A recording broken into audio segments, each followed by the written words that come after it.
जय हिंद दोस्तों, स्वागत है आपका एक बार फिर से रोड टू फिजिकल एजुकेशन चैनल पर, जहां पे आपको physical education and sports science के सभी एग्जाम्स की तैयारी करवाई जाती है और अपडेट दी जाती है। तो आज हमारा जो कि हमने यूपीएलटी ग्रेड फिजिकल एजुकेशन का कोर्स स्टार्ट करा है, उसकी सेकंड क्लास जो कि हमारी फर्स्ट क्लास हुई थी उसका काफ़ी पॉजिटिव फीडबैक आया था। तो उसी को हम वापस से अब कंटिन्यू कर रहे हैं। आज हमारी सेकंड क्लास, और ये सिर्फ यूपीएलटी तक आपका लिमिटेड नहीं है, आपके जितने भी स्टेट लेवल के एग्जाम हो गए, नेशनल लेवल के एग्जाम हो गए, सीयूईटी से लेके आपके नेट तक सभी के लिए इम्पोर्टेंट है, क्योंकि सभी का कंटेंट सेम ही रहता है, बस सिलेबस थोड़ा सा इधर उधर थोड़ा सा चेंज कर दिया जाता है, ऊपर नीचे रहता है यूनिट बस, और सब सेम ही चीजें रहती हैं। तो ठीक है, अब टाइम वेस्ट नहीं करते हैं, चलिए शुरू करते हैं हम आज की अपनी। हमने इससे पहली क्लास में जो हमारी यूनिट 1 है प्रिंसिपल्स एंड हिस्ट्री, इसके अंदर हमने meaning and definition, aim and objectives और नीड एंड इम्पोर्टेंस कंप्लीट कर लिया है। आज हम करेंगे that is biological basis of physical education.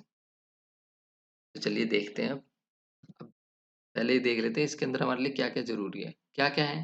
पहला है हमारा मीनिंग, मीनिंग देखेंगे, फिर हम कुछ टर्म्स देखेंगे जो कि हमारे पेपर में आती हैं, सीधा उठ के आ जाती है, उनको भी देख लेंगे। फिर हमारा ग्रोथ एंड डेवलपमेंट जो कि सबसे ज़रूरी है। फिर आता है हमारे प्रिंसिपल्स एंड थ्योरीज, ये भी अगर एग्जामिनर को थोड़ा सा हार्ड लेवल करना है तो यहाँ से पेपर में पूछ सकता है, इनको भी आज हम डिस्कस कर लेंगे। फिर हमारे टाइप्स ऑफ एज, यहाँ से आपके काफ़ी क्वेश्चंस पूछते हैं, आपने देखे भी होंगे, तो आज हम सारी एज देख लेंगे, कहीं से भी फिर वो पूछ ले तो हम बता सके, बड़े आराम से प्रिपेयर रहें उस चीज़ के लिए। तो चलिए स्टार्ट करते हैं अब मीनिंग से। सबसे पहले क्या कह रहा है, द बायोलॉजिकल बेसिस, बस इसी को देखिए आप, फिजिकल एजुकेशन बेसिक यहाँ पे थोड़ा सा अभी रिमूव कर सकते हैं। So it refers to the scientific foundation that explains how the human body functions, develops and adapts during physical activity and exercise. क्या कह रहा है, सिंपल है इसका मतलब, हमारी बॉडी किस तरीके से ग्रो करती है, किस तरीके से डेवलप होती है, क्या क्या चेंजेस आ रहे हैं, किस तरीके से एडेप्ट होती है, और कहें कैसे मैच्योर हो रहे हैं। ये सब चीज़ हमारे बायोलॉजिकल बेसिस के अंदर हम पढ़ते हैं, आती है, इन सब की स्टडी है। क्या क्या है, किस प्रकार कार्य करता है, विकसित होता है, अनुकूलन जो कि अडेप्ट करता है हमारी जो ह्यूमन बॉडी है। ठीक है, चलिए अब हम कुछ टर्म्स देखते हैं इंपॉर्टेंट जो कि हैं से रिलेटेड।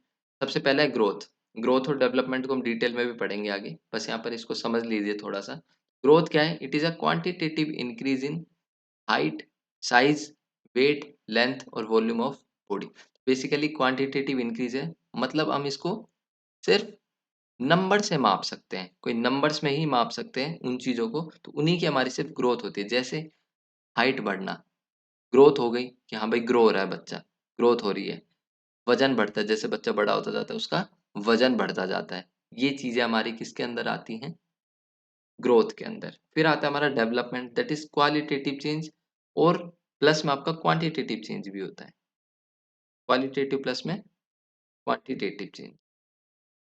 ठीक है, मात्रात्मक और गुणात्मक परिवर्तन जो होता है आपका, वो डेवलपमेंट कहलाता है। अब यहाँ पर आपका सिर्फ ये क्या था, फिजिकली चेंजेस, क्योंकि इन्हीं को हम नंबर्स में माप सकते हैं क्वांटिटेटिवली, क्या क्या है। फिर हमारे डेवलपमेंट के अंदर फिजिकल है, मेंटल है, इमोशनल है, सोशल है, मोरल हो गया, ये सब हमारे डेवलपमेंट के अंदर आते हैं। तो जो पर्सन है जो डेवलप होता है, तो वो हर एक एस्पेक्ट में होता है, हर एक फील्ड में होता है, अलग अलग डायमेंशंस में होता है।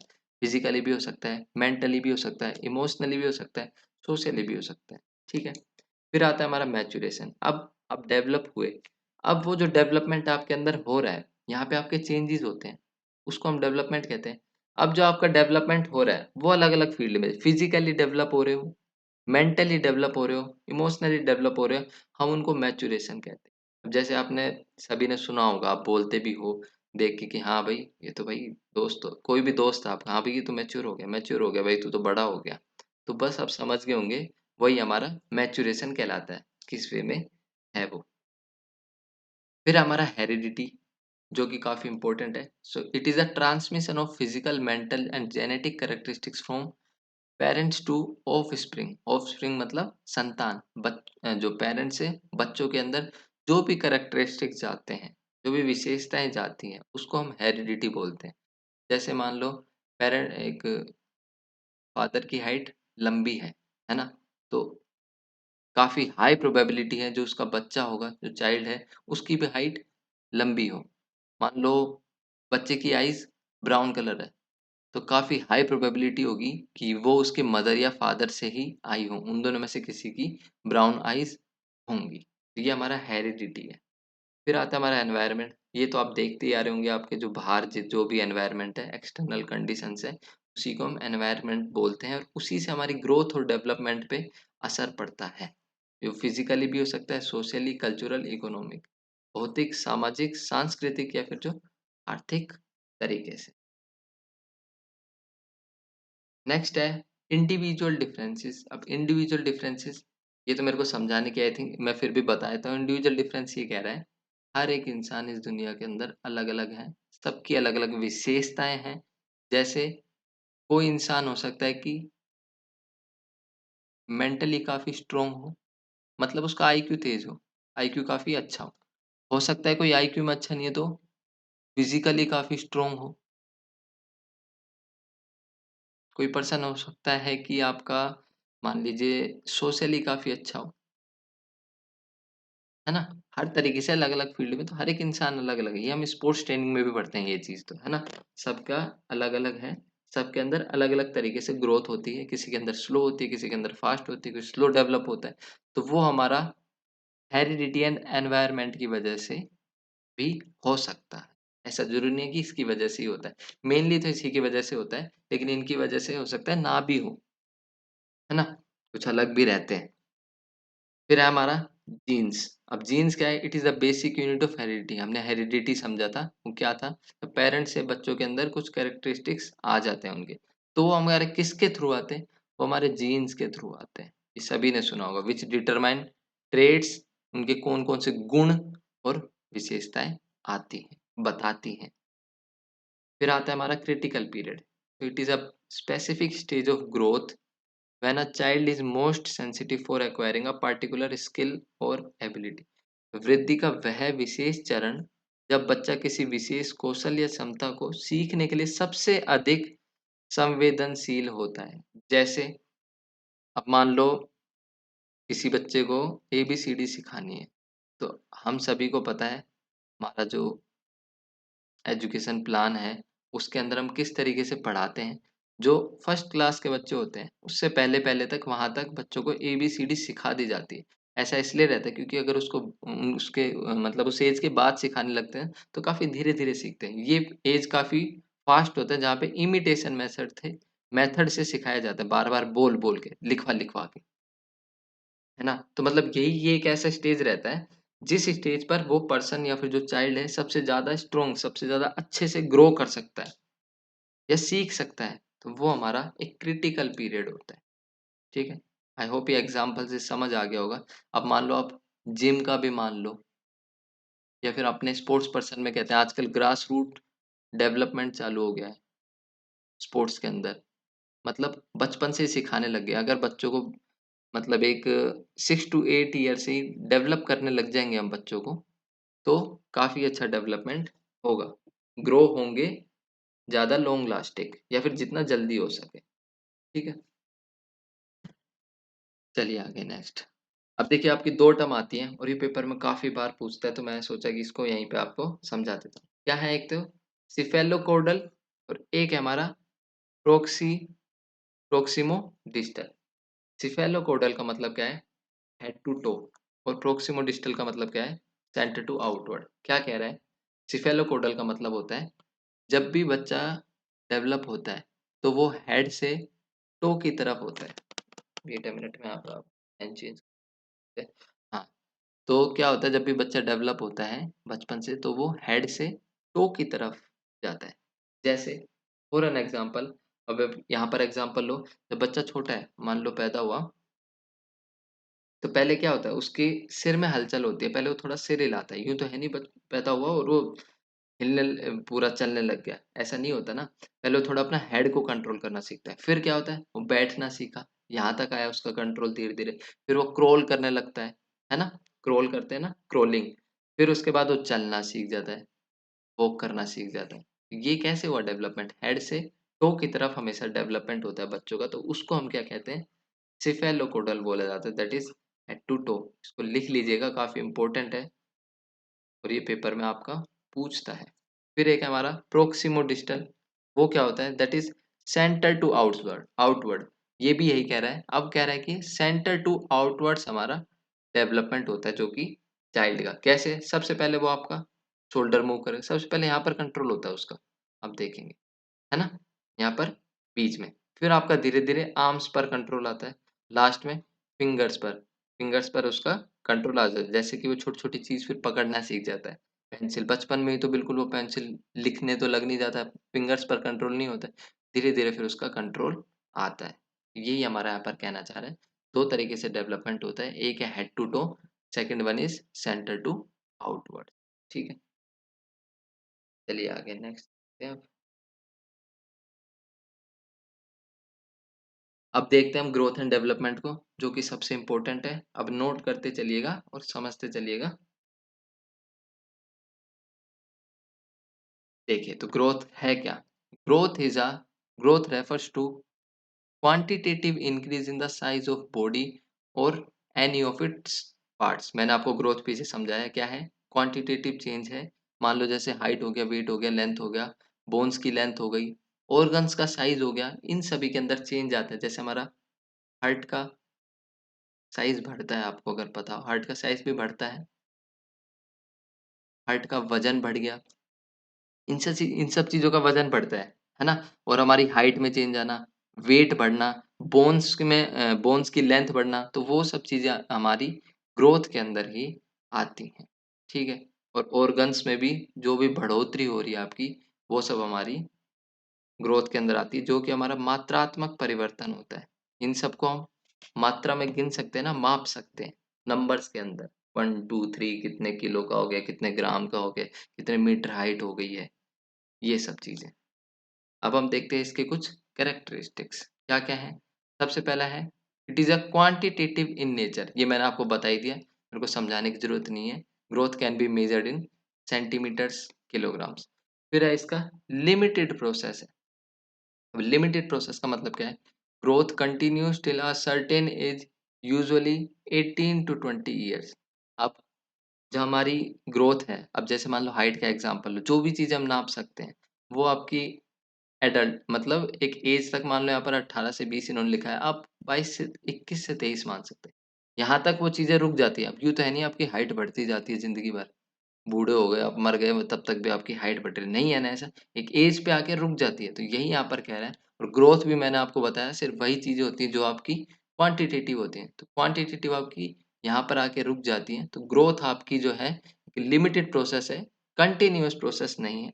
वो यहाँ पे एक टाइम पे आके स्टॉप हो जाएगी, ठीक है? और इंग्लिश इंग्लिश देख के जो चाहते हैं कि हिंदी में हो, घबराना नहीं है, मैं आपको समझा रहा हूँ और हिंदी में भी हैं चीज़ें।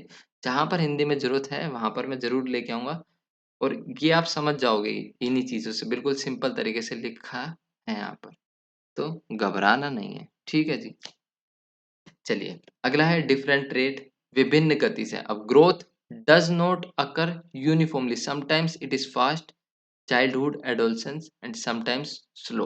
अब यहाँ पर क्या कह रहा है, जो ग्रोथ है हमारी, ऐसा नहीं है कि बिल्कुल सेम पेस पर चलती है। जैसे मान लो आपकी हाइट है कि भाई हर 1 महीने में आपकी 1 सेंटीमीटर बढ़ रही है, तो भई हर महीने आपकी 1-1 सेंटीमीटर बढ़ती रहेगी, ऐसा नहीं है। कभी 2 बढ़ गई, कभी 1 बढ़ गई, कभी 4 इंच बढ़ गई।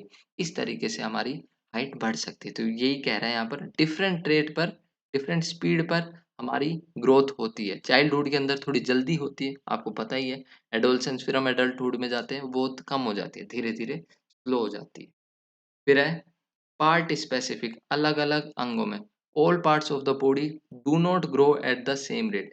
अब यही यहाँ पर ये बात कर रहा है कि अब ये वो क्या बोलते हैं, पार्ट्स पर आ गए। यहाँ पर मैंने आपको बताया कि अलग-अलग रेट पे जो इंडिविजुअल है या फिर हमारी जो ग्रोथ है, एक क्या बोलते हैं, स्टेज की बात कर रहा है। अलग-अलग स्टेजेस में हमारे अलग-अलग तरीके से हमारी ग्रोथ होती है। किसी में मतलब तेज़ हो सकती है, किसी में हमारी धीरे हो सकती है। लेकिन पार्ट स्पेसिफिक में क्या है, यहाँ पर कह रहा है अब अलग-अलग ऑर्गन्स के अकॉर्डिंग। जैसे हमारा हेड जो है, वो हमारा अर्ली चाइल्डहुड में जल्दी ग्रो करेगा, सीधी-सी बात है। और फिर जो हमारे लेग्स हैं वो हमारे फास्टर कब होते हैं, एडोलसेंस में जाके हमारी हाइट ज़्यादा जल्दी खींचती है। ये यही कह रहा है, अलग अलग पार्ट, पार्ट स्पेसिफिक का मतलब यही है, हमारे अलग अलग पार्ट्स अलग अलग तरीके से अलग अलग रेट पे ग्रो करते हैं। अगला है इरिवर्सिबल, तो ये तो भाई पता होना चाहिए और पता भी है। Growth can not be reversed, मतलब आपकी एक बार हाइट बढ़ गई, इतनी हो गई मान लो, फिर उसके बाद यूं नहीं है कि आप वापस से छोटे हो जाओगे। बढ़ोगे तो फिर बढ़ोगे ही, घटोगे नहीं फिर दोबारा। ठीक है, चलिए आगे फिर हम देखते हैं फैक्टर्स अफेक्टिंग ग्रोथ। कौन कौन से ऐसे फैक्टर्स हैं जिनके कारण हमारी ग्रोथ जो है वो अफेक्ट, उन पे अफेक्ट पड़ सकता है। सबसे पहला है हेरिडिटी, जो कि ऑब्वियस है। पेरेंट्स की height, body, body structure influence the child growth. अब ग्रोथ पे सबसे पहला इफेक्ट आपका हेरिडिटी का हो गई, क्योंकि मतलब पेरेंट्स की हाइट हो गई, बॉडी स्ट्रक्चर हो गया, जीन्स हो गए, जो कि चाइल्ड के ग्रोथ को डिसाइड करते हैं। क्योंकि अगर पेरेंट्स ही आपके लंबे होंगे तो बच्चा भी सीधी सी बात है लंबे होने की पॉसिबिलिटी उसकी रहेगी। अगर छोटे हैं तो पॉसिबिलिटी ज़्यादा रहेगी कि वो आपके चाइल्ड की भी हाइट छोटी रहे। फिर अगला है न्यूट्रिशन, तो भाई पोषण तो आपको करना पड़ेगा ही, लेना तो पड़ेगा ही, खाना पीना तो खाना ही पड़ेगा। तो balance diet is essential, deficiency can stunt growth. तो यही है, अगर बच्चे को बैलेंस डाइट मिलेगी तो वो हेल्दी ग्रो करेगा। अगर प्रोटीन, विटामिन्स, मिनरल्स इनकी कमी हो जाए तो ग्रोथ रुक भी सकती है आपकी। फिर अगला है एक्सरसाइज एंड फिजिकल एक्टिविटी, व्यायाम और शारीरिक गतिविधि। Active lifestyle promotes healthy growth of muscles and bones. यही कह रहा है कि एक्सरसाइज और फिजिकल एक्टिविटी जितना करेंगे उतना आपकी ग्रोथ भी अच्छे तरीके से होगी। आपके जो ऑर्गन्स है, मसल्स हैं, बोन्स है, अच्छे तरीके से उनकी हेल्दी ग्रोथ होगी। अगला है हेल्थ स्टेटस, दैट इज स्वास्थ्य स्थिति क्या है। क्रोनिक इलनेस और frequent disease slow down growth. अब आपका जो, अब आपकी मान लो बार बार आप बीमार पड़ रहे हो तो सीधी सी बात है आपका ग्रोथ पर भी इफेक्ट पड़ेगा, वो काफी स्लो हो जाएगी। अगर आपकी हेल्थ का स्टेटस जो है वो खराब रहेगा, तो अगर अच्छा रहेगा तो अच्छे तरीके से आपकी ग्रोथ होगी, एक्सरसाइज भी करोगे, न्यूट्रिशन भी लोगे प्रॉपर। अगला है एनवायरनमेंट, पर्यावरण। Clean, hygienic and stress free environment supports normal growth. अब आपके आसपास का जो एनवायरनमेंट है, पर्यावरण अच्छा होगा तो आपकी ग्रोथ अच्छी होगी ही, नॉर्मल ग्रोथ रहेगी, क्योंकि बीमारी नहीं रहेगी। अगर, क्योंकि यहाँ पर एनवायरनमेंट अच्छा होगा, क्लीन होगा तो बीमारी नहीं होगी। अगर बीमारी हुई तो फिर आपकी जो ग्रोथ है वो स्लो डाउन होनी है। अगला है एंडोक्राइन ग्लैंड्स या फिर हॉर्मोन्स, जिनका कि काफ़ी इंपॉर्टेंट रोल रहता है, काफ़ी क्रिटिकल, काफ़ी मेजर रोल रहता है ग्रोथ के अंदर। से ग्रोथ हार्मोन, क्योंकि आपको पता है हमारे बॉडी के अंदर ग्रोथ हार्मोन होते हैं, थायराइड हो गया, सेक्स हार्मोन्स हो गए, ये इनका काफ़ी मेजर रोल रहता है हमारी ग्रोथ में। ठीक है, क्योंकि हमारे ग्रोथ हार्मोन ही नहीं रहेंगे तो फिर तो होलिए ग्रो ऑन, फिर तो रह जाएंगे छोटे ही, है ना, क्योंकि ग्रोथ हार्मोन तो अपना रोल प्ले करेंगे ना, अपना फंक्शन जो भी है। चलिए आगे, अब हम समझते हैं डेवलपमेंट को। आई होप आपको ग्रोथ समझ आ गया होगा, क्या होता है ग्रोथ। अब डेवलपमेंट को समझेंगे, ये आपका थोड़ा ब्रॉड कॉन्सेप्ट है, इसके अंदर कुछ और भी चीज़ें आती हैं, इसके डोमेन समझेंगे, इसके प्रिंसिपल समझेंगे, कुछ थ्योरीज भी मैं आपके लिए लेके आया हूँ, जितना ज़रूरी है उतना हम यहाँ पर समझेंगे। फिर development refers to overall changes in an individual's personality. अब वहाँ पर हमने देखा था क्वांटिटेटिव चेंज, यहाँ पर आपका दोनों चीज़ आ जाती है, क्वालिटेटिव भी और क्वांटिटेटिव भी।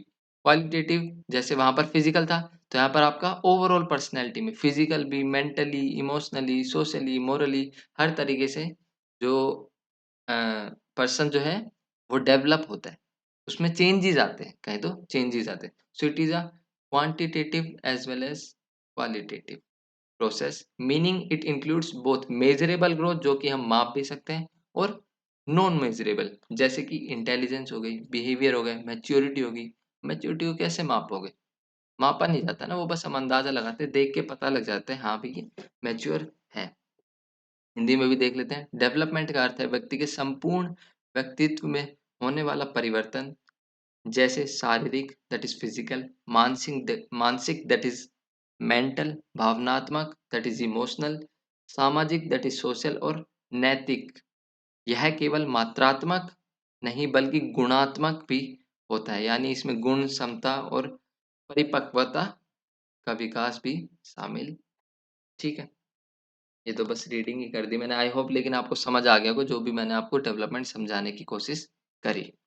अभी और आगे हम समझते हैं इसको। अब इनके कुछ डोमेन्स होते हैं, कौन-कौन से डोमेन में हमारा जो डेवलपमेंट होता है। सबसे पहला है फिज़िकली।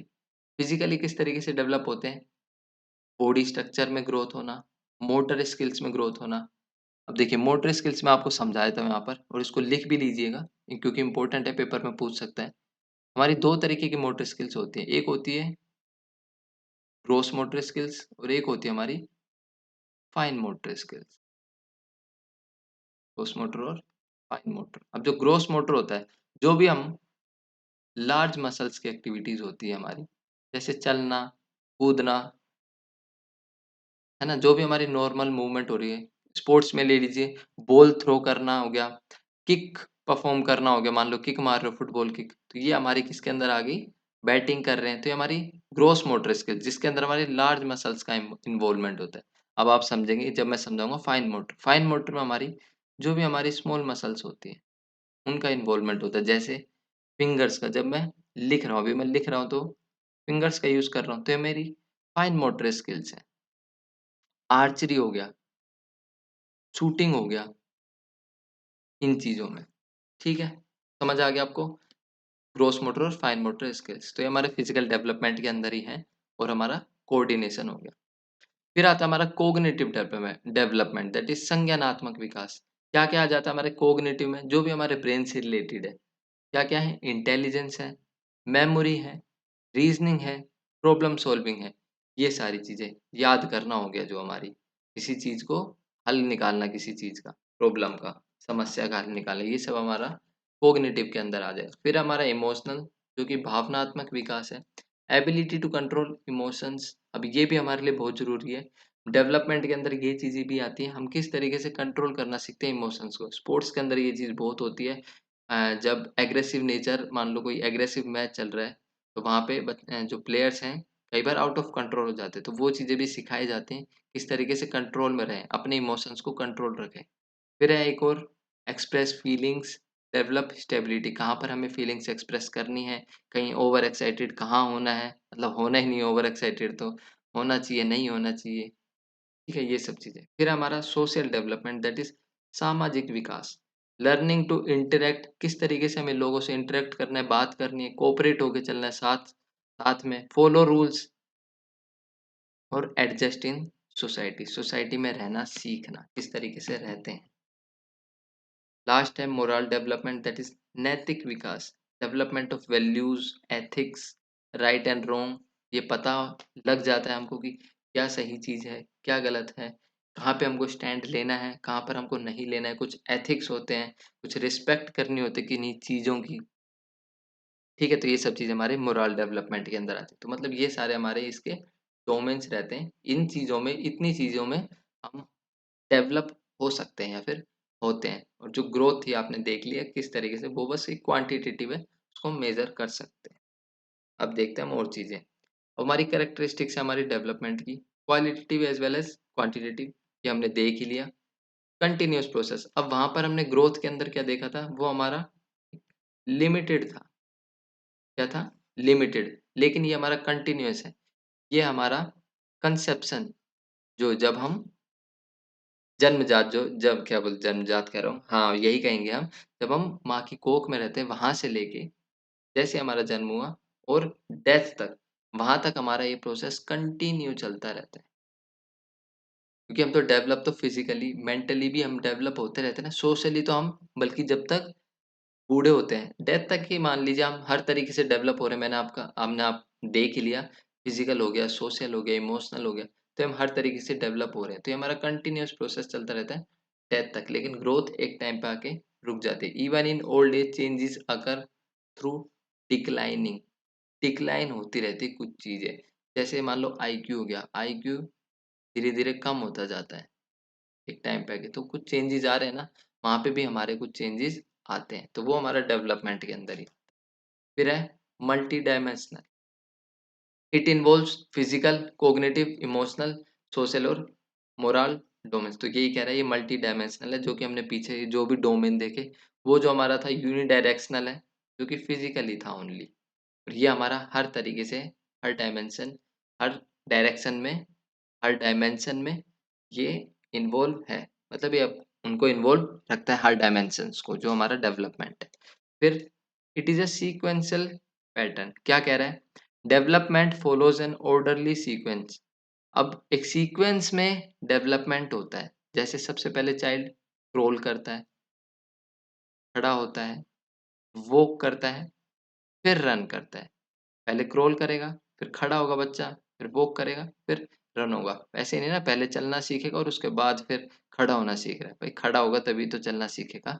ये चीज यहाँ पर कहना चाह रहे हैं, एक सीक्वेंस में होती है।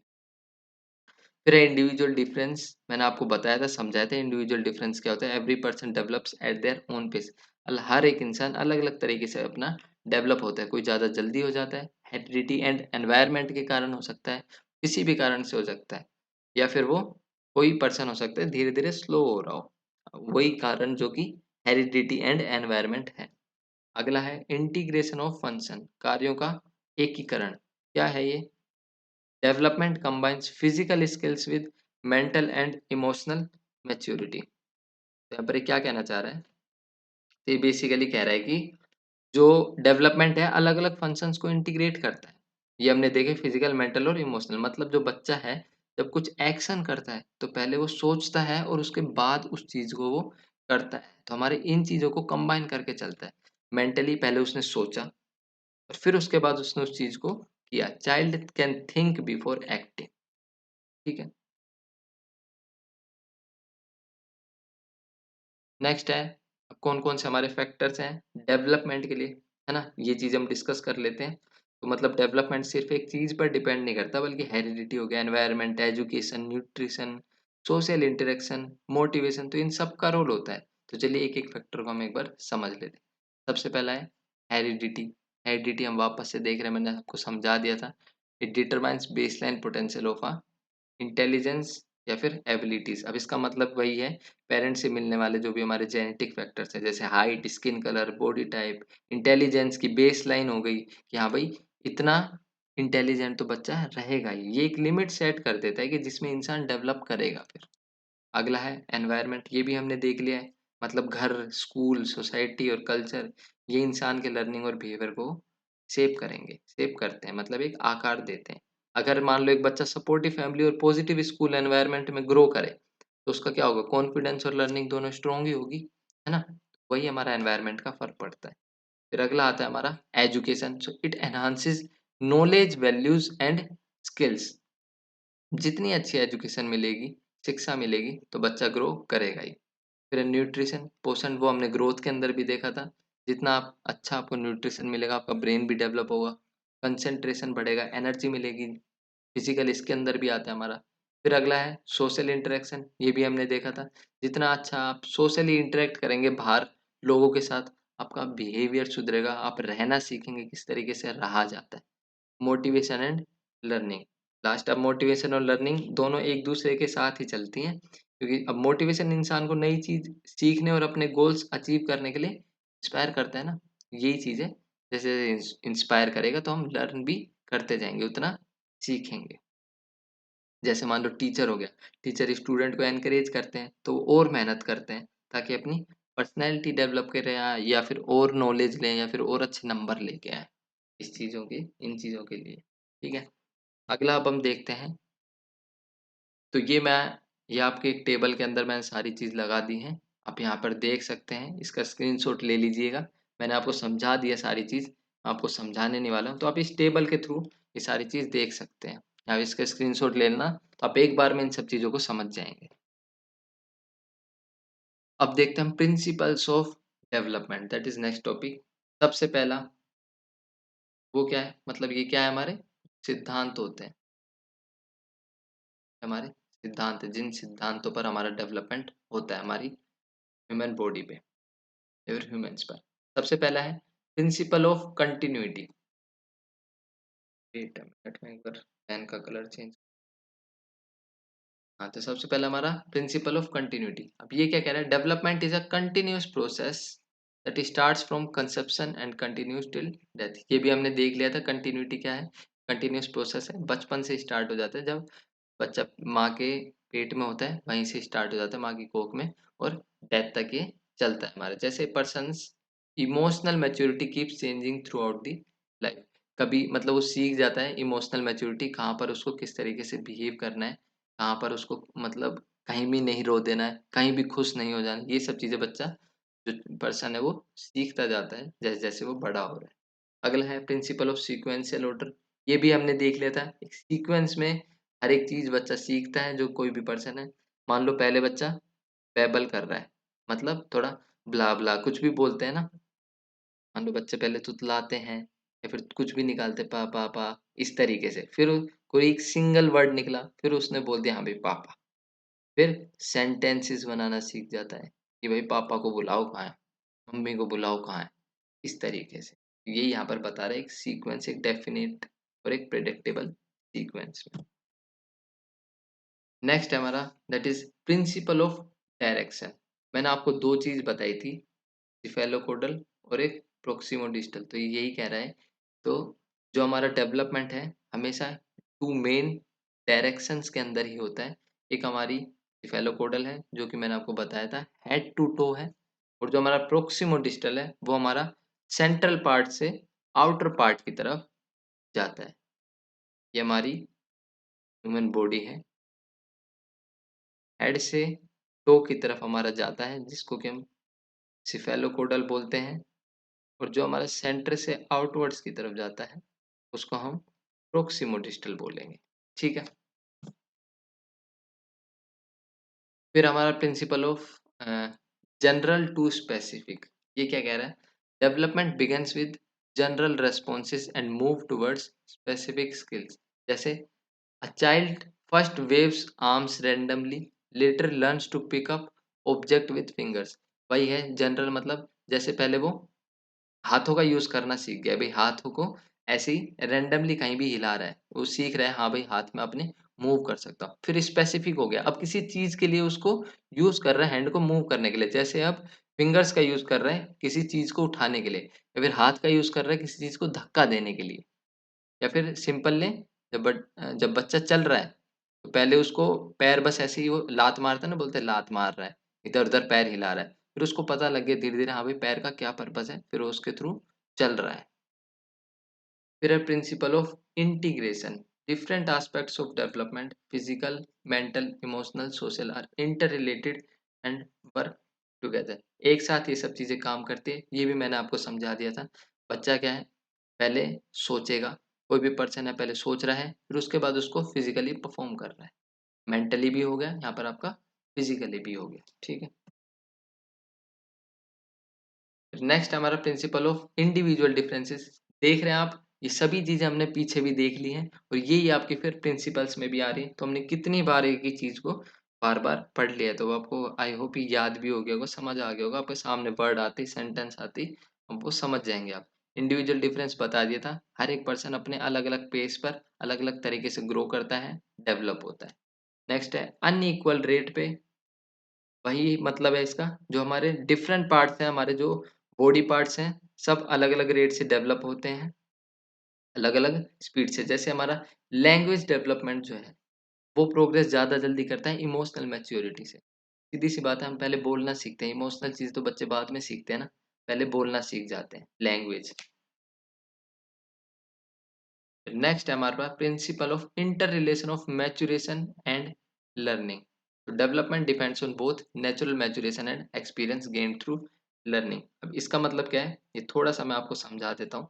अब इसके अंदर क्या होता है, डेवलपमेंट जो है हमारा मैच्योरेशन और लर्निंग दोनों पर डिपेंड करता है। जैसे मान लो बच्चा तभी लिखना सीखेगा जब उसकी मसल्स रेडी होंगी, और फिर वो प्रैक्टिस करेगा। अब जो आपकी मसल्स रेडी हुई, इसको मैच्योरिटी बोलेंगे। अभी अब उसकी मसल्स रेडी हो गए। एक एग्जांपल ले रहा हूँ, बच्चों के अंदर जब मसल्स रेडी हो गई तो वही एक मैच्योरिटी हो गई एक तरीके से उनकी। और फिर लर्निंग क्या हुई, फिर उसकी प्रैक्टिस कर रहा है वो लर्निंग के लिए। ये इन दोनों का इंटर रिलेशन हो गया। ठीक है। फिर नेक्स्ट है हमारा प्रिंसिपल ऑफ होलिस्टिक डेवलपमेंट, जो कि हमारा फिजिकल एजुकेशन का भी एक एम है। Development is holistic, it covers physical, mental, emotional, social and moral growth simultaneously. एक साथ साथ साथ इन चीजों को डेवलप करता है, इन सब चीजों को कवर करता है। तो ठीक है, ये सब चीज़ भी आपको समझ आ गई होगी, प्रिंसिपल्स भी सारे। अब हम चलते हैं, कुछ थ्योरीज़ हैं हमारी डेवलपमेंट की, ये हमें पता होनी चाहिए। यहाँ पे बस आप इनको नोट कर लीजिएगा, कौन-कौन सी थ्योरीज़ हैं। अभी मैं यहाँ पे इनको समझाऊँगा नहीं, क्योंकि अगर मैं यहाँ इन्हें भी एक्सप्लेन करने लग गया तो आपकी क्लास बहुत ज़्यादा डीप चली जाएगी, फिर आउट ऑफ मतलब डाइवर्ट हो जाएगा एक तरीके से सिलेबस से, क्योंकि इतना डीप नहीं पूछता है। कभी अगर हम सीडीपी पढ़ेंगे, जब मैं सीडीपी की क्लास लूँगा तो उसके अंदर हम डिटेल में पढ़ेंगे, जो कि ज़्यादातर पेपर 1 में, कॉमन पेपर में ये आता है, आपसे पूछता है। सबसे पहले हमारी साइकोसेक्सुअल थ्योरी, जो कि हमारे किसने दी थी? दैट इज़ सिगमंड फ्रॉइड ने, जिन्होंने आपकी साइको एनालिटिक थ्योरी भी दी हुई है। Psycho analytic theory. नेक्स्ट हमारी साइको सोशल थ्योरी, जो कि हमारे एरिक एरिक्सन ने दी है। नेक्स्ट है psycho cultural socio cultural theory, that is given by developed by लेव विगोट्स्की, वाइगोट्स्की ने। फिर है अगला हमारा मोरल डेवलपमेंट थ्योरी, जो कि हमारे लॉरेंस कोलबर्ग ने दी है, और हो सकता है कि काफ़ियों ने सुनी होगी। इन थ्योरियों के बारे में, थ्योरीज़ के बारे में अगर आपको पता है तो अच्छी बात है, अगर नहीं पता है तो इतना स्ट्रेस लेने की ज़रूरत नहीं है, हम साइकोलॉजी में भी इनको कवर करेंगे, क्योंकि ये एक तरीके से साइकोलॉजी का ही पार्ट है जो आपकी ये थ्योरीज़ हैं, क्योंकि पर्सनैलिटी की भी थ्योरीज़ हैं कुछ इनमें से।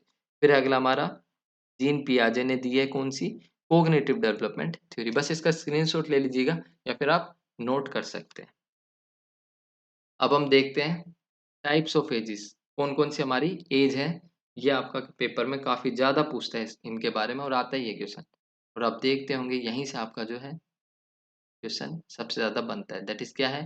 Chronological age, the actual age of a person calculated from date of birth. ये क्या है? एग्ज़ाम्पल से बताता हूँ आपको सिंपल। कोई 2010 में पैदा हुआ है और 2025 के अंदर वो कितने साल का हो गया? 15 साल का हो गया, तो वो उसकी क्रोनोलॉजिकल एज है। जो आपकी मान लो 15 साल, 2 महीने, 3 दिन, इस तरीके से जो हम लिखते हैं, वो आपकी क्रोनोलॉजिकल एज कहलाई जाती है, जिसके अंदर ईयर्स आते हैं। यहाँ पे कितने साल का ये हो गया, वो आपकी क्रोनोलॉजिकल एज होगी। फिर आती है हमारी जैविक आयु, that is biological age. It refers to the age of the body systems and organs depending on growth and maturity. अब ये क्या रहता है, हमारे बॉडी के जो सिस्टम्स और ऑर्गन्स है ना, उनके ग्रोथ और मैच्योरिटी के हिसाब से एज को डिफाइन करता है। यहाँ पर अब ये चीज़ नहीं रहती है आप कितने साल जिए हो, मेनली आपके ऑर्गन्स के ऊपर रहता है। अब मान लो 2 बच्चों की एज क्या है, 12 साल हो सकती है ना? लेकिन एक की बॉडी 14 साल की मैच्योर हो गई, हो सकती है 14 साल तक की मैच्योर हो गई हो, और एक की 10 ईयर की एज की, 10 इयर्स की एज की मैच्योर हुई हो। ये पॉसिबल है, तो ये हमारा बायोलॉजिकल एज होता है। एक हमारी एनाटॉमिकल एज भी होती है, उसको भी हम आगे देखेंगे, तो उससे इसको सिमिलर मत समझिएगा, वो हमारी अलग होती है एनाटॉमिकल एज, ठीक है? फिर एक हमारी फिजियोलॉजिकल एज, जो कि हमारी शारीरिक आयु है। It is the age determined by functional capacity of body organs. ये एज हमारी डिटरमाइन होती है बॉडी ऑर्गन के फंक्शनल कैपेसिटी के बेस पे। जैसे एक मान लो 25 साल का प्लेयर हो सकता है, जो एक मान लो कोई प्लेयर है, वो 25 साल का है, लेकिन उसकी जो स्टैमिना होगी, एफिशिएंसी होगी, हो सकता है वो 18 साल के जितने की हो, है ना? ये हमारा फिजियोलॉजिकल एज हो जाता है, कि उसकी फंक्शनल कैपेसिटी कैसी है, उसके जो ऑर्गन्स हैं वो किस हिसाब से फंक्शन कर रहे हैं, कितनी कैपेसिटी से फंक्शन प्ले रोल प्ले कर रहे हैं। नेक्स्ट है हमारा एनाटॉमिकल एज। तो it is related to structure, size and form of the body. Example, अगर मान लो किसी की बोन ग्रोथ है, वो फास्ट हो जाए, और उसकी एनाटॉमिकल एज जो उसकी क्रोनोलॉजिकल एज है, वो ज़्यादा हो सकती है। देखो मैं समझाता हूँ आपको। ये हमारे इंडिया के अंदर बहुत होता है, जब हम टेस्ट भी करते हैं इस चीज़ का, जब हम एज का टेस्ट करते हैं, जैसे कहते हैं ना कि भाई मान लो अंडर 15 खेल रहे हैं या फिर अंडर 17 खेल रहे हैं, और हमें पता करना है, कोई हमें ऐसा लगता है कि भाई ये तो 19-20 साल का है, तो वहाँ पे क्या टे और वो उम्र कम कम करवा के रखते हैं। आपको पता है ज़्यादातर ऐसा होता है कि एज कम करवा के रखते हैं। तो क्या होता है वहाँ पर एक टेस्ट करते हैं, जिससे कि हम एनाटॉमिकल एज पता करते हैं। उनकी बोन्स हो गई, बोन्स की ग्रोथ के अकॉर्डिंग। भई उनकी जो बोन की ग्रोथ है, वो कौन से ईयर के जो क्रोनोलॉजिकल एज है, वहाँ से फिर हम पता लगा लेते हैं। उस हिसाब से कि भई ये कितने साल का हो सकता है, अंदाज़ा लगाया जाता है। उनका जो स्ट्रक्चर है, साइज़ है, फ़ॉर्म है, उसके अकॉर्डिंग। क्या है यहाँ पर? शारीरिक संरचनात्मक आयु। नेक्स्ट हमारी mental as, It refers to intellectual capacity and cognitive ability of a person compared to the average at given age. ये क्या, हमारे जो पर्सन की इंटेलेक्चुअल कैपेसिटी होती है, क्या होती है, इंटेलेक्चुअल कैपेसिटी और कोग्निटिव एबिलिटी, उनको ये मेजर करता है जो कि एवरेज एज के कंपैरिजन में। जैसे मान लो एक 10 साल का बच्चा है, उसका आईक्यू टेस्ट करेंगे, तो उसके हिसाब से हो सकता है उसके 12 साल के एज, जो 10 साल का बच्चा है, हो सकता है कि 12 साल के बच्चे जैसा सोच रहा हो। मतलब उसका जो मेंटल एज है, क्या है? 12 है। मेंटल एज क्या है? 12। और मेरे को कमेंट में बताइएगा, मेंटल एज निकालने का फॉर्मूला भी होता है। मेंटल एज निकालने का फॉर्मूला क्या है? ठीक है। फिर हमारा इमोशनल एज क्या है? वो भावनात्मक आयु। It is the age judged by how a person controls and expresses emotions. तो अब हम इमोशंस पे आ गए। ये एज जज होती है, मतलब किस बेस पर इंसान अपने इमोशंस को कैसे कंट्रोल और एक्सप्रेस करता है। जैसे 15 साल का बच्चा अपना गुस्सा, जो गुस्सा हो गया या फिर उसका डर हो गया, उसको 10 साल वाले जैसे कंट्रोल कर रहा हो, है ना? या फिर मान लो कि 20 साल का कोई इंसान है, वो भाई अभी भी डरता हो जैसे 10 साल का बच्चा डरता है। तो ये हमारा इमोशनल एज हो जाता है। फिर हमारा सोशल एज, दैट इज सामाजिक आयु। It refers to how well a person behaves and adjust socially. किस तरीके से, अब ऐसे कहते हैं ना, मान लो भाई कोई 14 साल का बच्चा है और उसकी उठ बैठ कहाँ पर है? जो 20-30 साल के बच्चे हैं। तो ऐसा रहता है कि जो 20-30 साल के इंसान है, सॉरी 30 साल के बच्चे कह रहा हूँ, जो 20-30 साल के इंसान है उनके साथ में, मतलब उसकी सोशल एज ये है, वो यहाँ पर उठ बैठ सकता है, यहाँ पर समझ सकता है किस तरीके से वहाँ पर वो एडजस्ट हो जा रहा है, किस तरीके से वहाँ पर बिहेव करना है उनके साथ, वो सब चीज़ें वहाँ पर वो वेल ऑर्गेनाइज्ड परफॉर्म कर रहा है। तो ये हमारी सोशल एज हो जाती है इस तरीके से। तो ये हमारे आज के जितने भी थे, ग्रोथ एंड डेवलपमेंट हो गया हमारा, जो भी चीज़ें थी हमने यहाँ पर डिस्कस कर ली हैं। आई होप आपको समझ आया भी होगा जो मैं समझाना चाह रहा था। ठीक है? और प्लीज़ एक बार कमेंट में बताइएगा किस तरीके का आपको लगा, क्लास कैसी लगी आपको। तो ये हमारी आज की क्लास थी। यहाँ पर हमने आज के जो भी हमारा अभी तक हमारा क्या-क्या हो गया है, मीनिंग, डेफिनेशन, और फिर हमारा हो गया है objectives, aim, aim and objectives हो गए हैं, नीड एंड इम्पोर्टेंस हो गया है, और आज हमने कर लिया है biological basis of physical education. ठीक है? यहाँ से वैसे आपके बहुत ही कम क्वेश्चंस पूछे जाते हैं। ये जो थे आपके यहाँ से तो पूछा ही पूछा जाता है। एक क्वेश्चन यहाँ से आपका फिक्स है, और वो मैंने आपकी पहली क्लास ले ली है। वहाँ से बाहर आपका नहीं बनेगा। जितनी डेफिनेशंस हो सकती थी वो मैंने आपको बता दी ट्रिक्स के साथ। ऑब्जेक्टिव्स बता दिए, एम बता दिए, नीड एंड इम्पोर्टेंस तो आप वैसे भी कर सकते हैं, और वो भी मैंने आपको बता दिया है अच्छे से। और यहाँ से भी आपका कुछ भी क्वेश्चन बनेगा तो भी यहाँ से बाहर नहीं बनेगा। जितना ज़रूरत थी, जितना इनफ था, वो मैंने आपको समझा दिया है यहाँ पर। ठीक है? अब नेक्स्ट क्लास में फिर हम मिलेंगे, करेंगे वहाँ पर। ठीक है? मुझे उम्मीद है जो मैंने आपको समझाने की कोशिश की, वो आपको अच्छे से समझ आया होगा और क्लियर हुए होंगे आपको कॉन्सेप्ट्स। और अपने नोट्स में इम्पोर्टेंट पॉइंट्स भी लिखते रहना, लिख लिए होंगे आपने। और अगर आपको क्लास पसंद आई हो तो वीडियो को लाइक कीजिए और अपने दोस्तों के साथ शेयर कीजिए, और चैनल को सब्सक्राइब करके बेल आइकन प्रेस कीजिए ताकि आपको हर अपडेट तुरंत मिले। तो लर्नर्स, मिलते हैं नेक्स्ट क्लास में एक नए टॉपिक के साथ, फुल एनर्जी के साथ। तब तक के लिए जय हिंद एंड और keep learning with physical education. और फिजिकल एजुकेशन जिंदाबाद।